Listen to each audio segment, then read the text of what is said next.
А этот шум против Китая, это тоже подпускается извне, третьей силой, чтобы нас рассорить с Китаем, здесь рассорить с Россией.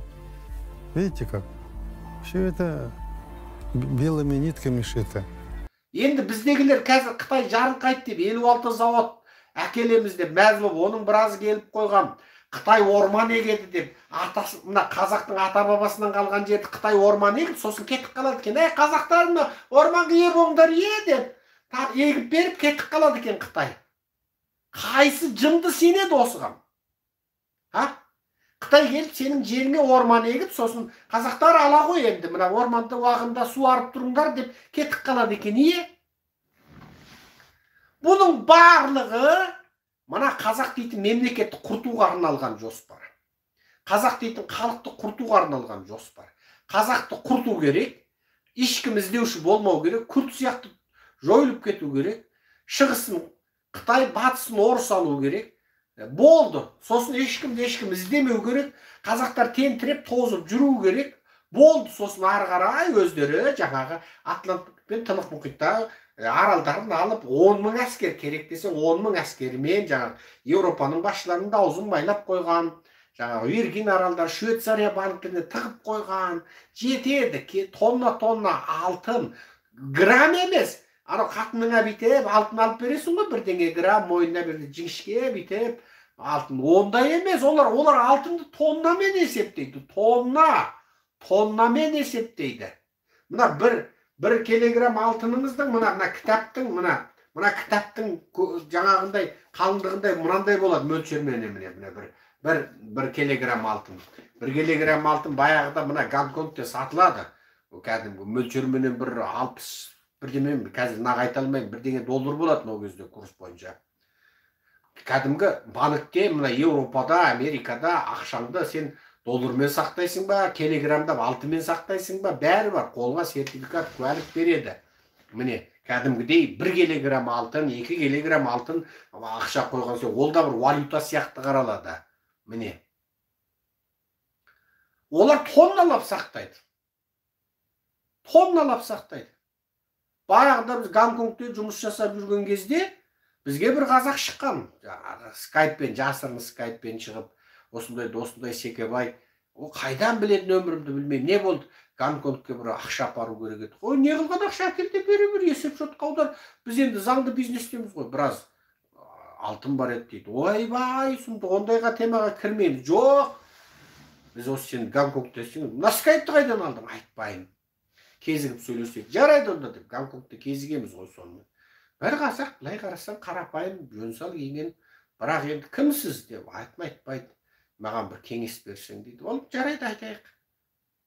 2 тонна алтынды Гонконгқа заңсыз алып кіру керек дейді. 2 тонна алтынды. Құры дедім. Құры да жоғал, мен ондай тірлікке кірмеймін. Ізім қайым қашып жоғалдым, міне. Қырғыздар жүреді.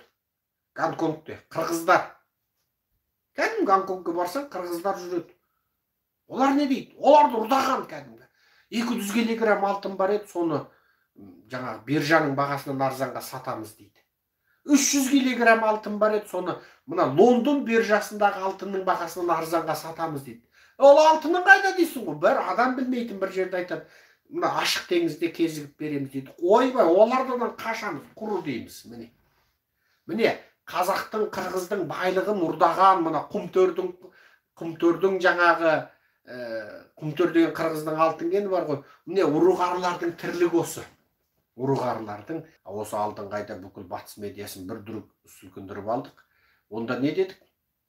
Бұл жерде бұлар тұтқындалған, түрмеге қамалған, өлтірілген, органға кеткен, яғни бауыр бүйрегін сойып, тірідей сойып сатты ғой бұлар. Қазақтар мен ұйғырлардың бауыр бүйрегін сойып сатты, жастар жоғалып кетті. Сол қазақтардың орнын толтыру үшін өтіріктен Шыңжаңдағы қазақтар мен ұйғырлардың туыт өсімі, яғни бала туу Қытайдан көп деді. Енді жаңағы геноцидке ұшырап қырылып кеткен қазақтарды не деп жасыру керек? Қолдан документ бойынша, құжат бойынша Қытайларды алып кеп өтіріктен қазақ ұйғыр жасады. Осыны бүкіл дүниеге. артынан бір сөз айтып едім, журналистер жазып еді. Соны ең бірінші жазған журналист жазып еді, қалған іліп алып кетті ғой. Онда бүйтіп айттым. Өтіріктен қазақ болып алған Қытайлар, өтіріктен қазақ болып алған Қытайлар енді Қазақстанға келді. Енді Қазақстанға келді. Ол ана әдетте шын қазақ мысалы. Қытайдың Найманы, Қытайдың Керейі, Қытайдың Албаны, Қытайда қазақтардың.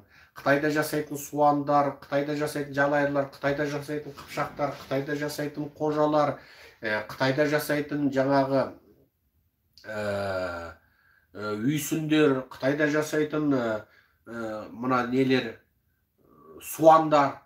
Солар келсе, ой, енді 77 әкесін көзіне көрсетіп барып, сандалтып, табаннан тоздырып, жаңағы темір етігі тебендей, темір етігі теңгедей болғанша табаннан тоздырып, сөйтіп барып Қазақстанның азаматтығын береді ғой. Бірақ жаңағы өтірік Қытайлар келсеші, онда оны 77 әкесі келгендей болып қуанып жүріп, сол аэропорттан келгенде қолына қазақ паспортын береді. Мен оған сенімдімін.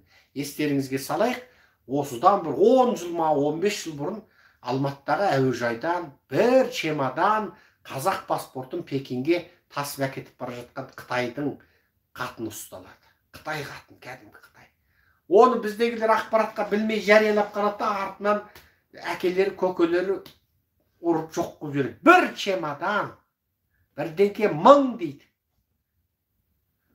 Бәрі Қытай азаматтарына берілетін қазақ паспорты екен.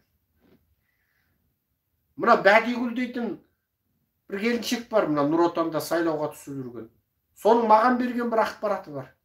Мына Қазақстанда шетелден келетін қазақтарға берілетін ықтиярға Қытайдың Шыхызы деген қаласында жасалынады екен. Бізде соны, ана кәдімгі жеке куәлік бар ғой, соны жасайтын да жоқ екен. Біз Қытайға заказ беріп жасатады екенбіз. Мүмкін біздің паспортымызды да сол Қытайда жасап бере ма? Не болып кетті өзі? Не болып кетті өзі? Сөйтіп, бұл өтірік Қытайлар Қазақстанға келеді. Қытайдың бір өңір бір белдеу бойынша дедім. Бірақ оны білмеймін, не себепті екен, бұл сөзімді жаңа тілшілер жазбады. Қытай тілдісінде, ағылшын тілдісінде. Бірақ мен айтуын айтқан болатын, өз жерін қиып тастады. Бірақ алдыңғы берген фактілерімді айтып, бүкіл дүние бір дұрыс күніп алды. Бұл Қытайдың жаңағы Си Цзиньпиннің 3-ші балаға рұқсат беруі алдыңғы жолы, осы бір ай бұрын ғана жасалған. Біз жаңағындай сұхбат берген Қытайдың жалпы ұлттық статистикасы, жалпы ұлттық санағының өтірік екендігін білдіреді.